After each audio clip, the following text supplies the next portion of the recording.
اللہ اللہ اللہ اللہ اللہ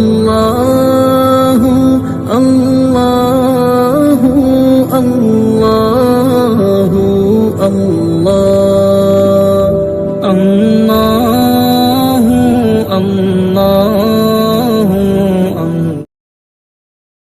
اور پیغمبروں پر اتارے نازل کیے، وہ یکبار کی اتارے نازل کیے۔ یہ قرآن مقدس ایک واحد اللہ کی کتاب ہے جس کو اللہ تبارک و تعالیٰ نے 23 سال کی مدت میں حسب ضرورت نجمن نجمن تھوڑا تھوڑا بتدریج اتارا۔ تو نزلنا سے اس کا جواب مل گیا کہ اس ذکر سے قرآن مجید ہی ہیں، اس کے علاوہ کوئی آسمانی کتاب نہیں۔ تو اِنَّا نَحْنُ نَزَّلْنَا الذِّكْرَ وَإِنَّا لَهُ لَحَافِظُونَ، اور ہم ہی اس کی حفاظت کرنے والے ہیں۔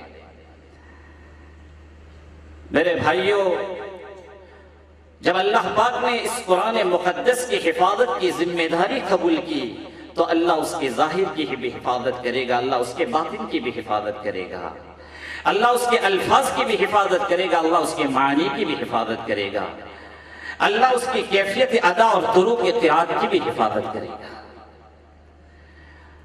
جس اینگل سے قرآنیت صادق آئے گی اس ناحیے اور اینگل سے اللہ تبارک و تعالیٰ اس کتاب مقدس کی حفاظت فرمائے گا۔ اس لیے کہ قرآن صرف الفاظ کا نام نہیں، معنی کا نام ہے۔ قرآن صرف ظاہر نہیں، قرآن کا بطن بھی ہے۔ اور میرے بھائیوں، کلام کے پڑھنے کا ایک طرز اور انداز ہوتا ہے، اللہ اس طرز اور انداز کی بھی حفاظت کرے گا۔ چنانچہ قرآن کے ظاہر کی حفاظت کے لیے ہر دور اور ہر زمانے میں اللہ حفاظ کرام کی کھیپ تیار کرتا رہے گا جو اپنے سینوں میں قلب و جگر میں قرآن کو محفوظ کرتے چلے آئیں گے۔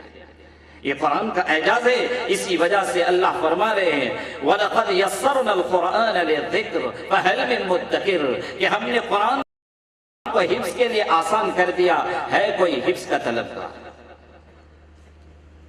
تو قرطبی فرماتے ہیں ایسا خلناہ للحفظ فہل من طالب فیعان علیہ، یعنی حفظ کے لیے اس کو ہم نے آسان کیا، ہے کوئی حفظ کا طالب اس کی اعانت اور مدد کرے۔ میرے بھائیوں 2-3 سال پہلے عربی مجلہ میں ہم نے پڑھا تھا کسی عربی ملک میں 5 سالہ بچہ